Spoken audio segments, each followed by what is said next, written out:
स्वागत है आपका टॉक्स एंड मॉम्स में। मेरा नाम है कविता। आज हम बोर्ड लेग्स, इस तरह के पैर दिखते हैं छोटे बच्चों के, तो क्या रीज़न है और कब तक ठीक हो जाएगा, डॉक्टर को दिखाना है कि नहीं वगैरह, डिटेल्स इस वीडियो में आज हम बात कर रहे हैं। तो अंत तक इस वीडियो को देखेंगे तो सारी डिटेल्स आपको मिल जाएगी ट्रीटमेंट वगैरह के।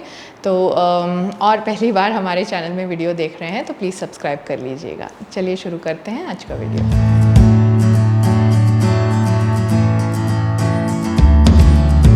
ये बोर्ड लेग्स एक सिचुएशन होता है जब बच्चा दोनों पैर को समीप लाने की कोशिश करता है, फुट, ओके। तो ऊपर का हिस्सा जो उसके घुटने के पास होता है वो ठीक तरह से जॉइन नहीं हो पाता। वो इस तरह के शेप में हो सकता है या इस तरह के शेप में हो जाता है। तो इस सिचुएशन को बोर्ड लेग्स कहा जाता है। ठीक तरह से इसका हिंदी ट्रांसलेशन मुझे कहीं नहीं मिला।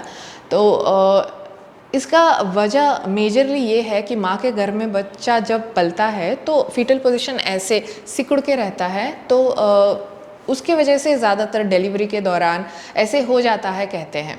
तो over the period of time जब बच्चा बढ़ता है, उसका उम्र जब होता है, बॉडी स्ट्रेंथन अप हो रहा है, मसल बोन जब स्ट्रेंथन अप हो रहा है, उसके मांसपेशियाँ, हड्डी वगैरह, तो बढ़ते बच्चों में ये ठीक हो जाता है। जब वो चलने की कोशिश करता है, उठने की कोशिश करता है, तो धीरे धीरे आपको पता चल रहा है कि उसका जो मांसपेशियाँ है वगैरह स्ट्रेंथन अप हो रहा है, ताकि उसका पूरा वेट ठीक तरह से उसके पैरों पे पड़ता जाए।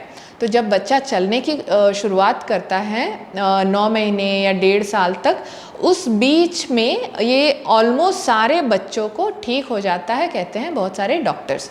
क्योंकि जब शुरू करता है, शुरुआती दिनों में आपको लग भी रहा है कि बोर्ड लेग्स है इसका, तो 6 महीने तक ऑलमोस्ट जब वो प्रैक्टिस कर लेता है तब तक ये ऑलमोस्ट निल हो जाता है। अगर बाद में भी लग रहा है तो आगे जाके डिटेल्स देखिए।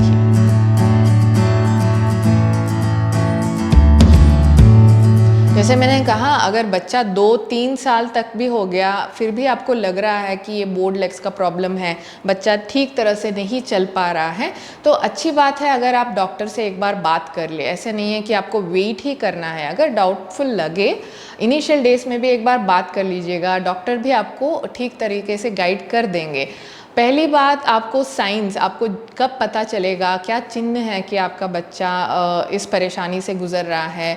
तो ऑकवर्ड वॉकिंग, चलना जो नॉर्मली हम पैर सीधे रखते हैं हमारा और नॉर्मली जैसे चलते हैं वैसे ये बच्चे ठीक तरह से नहीं चल पाते। और बैलेंसिंग इश्यू और कोऑर्डिनेशन इश्यू होता है, क्योंकि ये स्ट्रेट एक फॉर्मेट में नहीं है, तो चलने का भी जैसे सिंक नहीं होता है एक के साथ एक। और क्योंकि पैर ठीक तरह से फॉर्म नहीं है, वेट ठीक तरह से, बच्चे का बॉडी वेट ठीक तरह से पैरों के ऊपर नहीं बैलेंस हो पा रहा है, नहीं पड़ रहा है, तो पैरों में ऑब्वियसली बहुत ज़्यादा दर्द हो सकती है और बच्चे कंप्लेन कर सकते हैं इसके बारे में। तो ये सारे साइंस अगर लग रहे हैं तो सही वक्त है आप एक बार डॉक्टर से मिल लीजिएगा।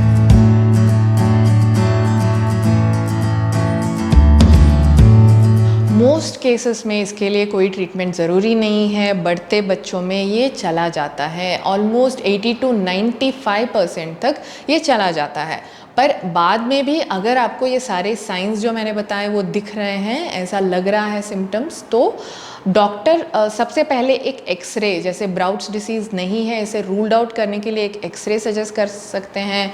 बाद में विटामिन डी डिफिशियंसी या रिकेट्स नहीं है जानने के लिए एक ब्लड टेस्ट रेकमेंड कर सकते हैं। इन दोनों को चेक करने के बाद ही वो नॉन सर्जिकल मेथड या सर्जिकल मेथड आपके बच्चे के कंडीशन को देख के सजेस्ट करेंगे। तो ये सारे प्रोसीजर्स जो हैं सिंपल से हाई कंडीशन वाले हो सकते हैं, बट अगेन डरने की ज़रूरत नहीं है। डर के भी क्या करेंगे, हम और ज़्यादा नेगेटिव फील करेंगे, गिल्टी फील कर लेंगे अपने बारे में ही, और बच्चे को ऊपर भी ये असर हो सकता है। तो जो करेक्ट मेथड फॉलो करके हमें जिस चीज़ को फॉलो करनी है वो डॉक्टर जैसे बताएंगे तो कर लीजिएगा। और ये बहुत ही सिंपल सा कंसर्न है, हर बच्चे में नहीं होता है, फिर भी बहुत सारे लोग इसके बारे में आजकल पूछ रहे हैं, इसलिए मैंने ये वीडियो बनाया, ना कि डराने के लिए। ऑब्जर्व कीजिएगा, again doctor is there to help you. और थोड़े कारण हो सकते हैं, जैसे माँ के गर्भ में पलते वक्त भी फीटल पोजीशन की वजह से ज़्यादातर केसेस हैं, और ओवर वेट की वजह से बच्चे जब ज़्यादा उम्र के हिसाब से बहुत ज़्यादा मोटे हो जाते हैं, बहुत ज़्यादा वज़न उनका बढ़ जाता है। बाय द टाइम जो उन्हें 9-10 महीने के ऊपर चलने की कोशिश करनी चाहिए, उस टाइम तक अगर कुछ गलती से खाना खिला दिया या नेचुरली ही ओवर वेट हो गए तो बैलेंसिंग नहीं हो पाता, इसके वजह से ये हो सकता है। और अगर फैमिली हिस्ट्री में है तो भी हो सकता है, और बहुत जल्दी चलना शुरू कर दिया एज से पहले तो भी ये हो सकता है किसी किसी बच्चों में।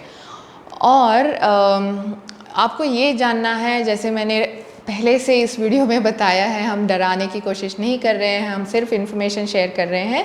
बच्चा जब बढ़ता जाएगा, मांसपेशियाँ हड्डी जब बढ़ती जाएगी, रिफॉर्म होते होते ये प्रॉब्लम ऑलमोस्ट 95% तक बच्चों में चला जाता है। तो आशा है कि आपको इस वीडियो में बहुत सारे जो डिटेल्स दिए गए हैं वो यूज़फुल लगे। अगर आपको कोई क्वेश्चंस और है तो कमेंट करके हमसे पूछिएगा, हम ज़्यादातर इन्फॉर्मेशन शेयर करने की कोशिश करेंगे। हमारे चैनल में ऐसे बहुत सारे शिशु संबंधित बड़े बच्चों के लिए हेल्दी फूड और माँओं के लिए हेल्थ केयर और हेल्दी फूड शेयर करते रहते हैं। तो सब्सक्राइब कीजिएगा प्लीज़, और एक लाइक बटन ज़रूर दबाइएगा अगर आपको ये वीडियो पसंद आया। चलिए फिर से मिलते हैं अच्छे अगले वीडियो के साथ। नमस्कार, बाय बाय।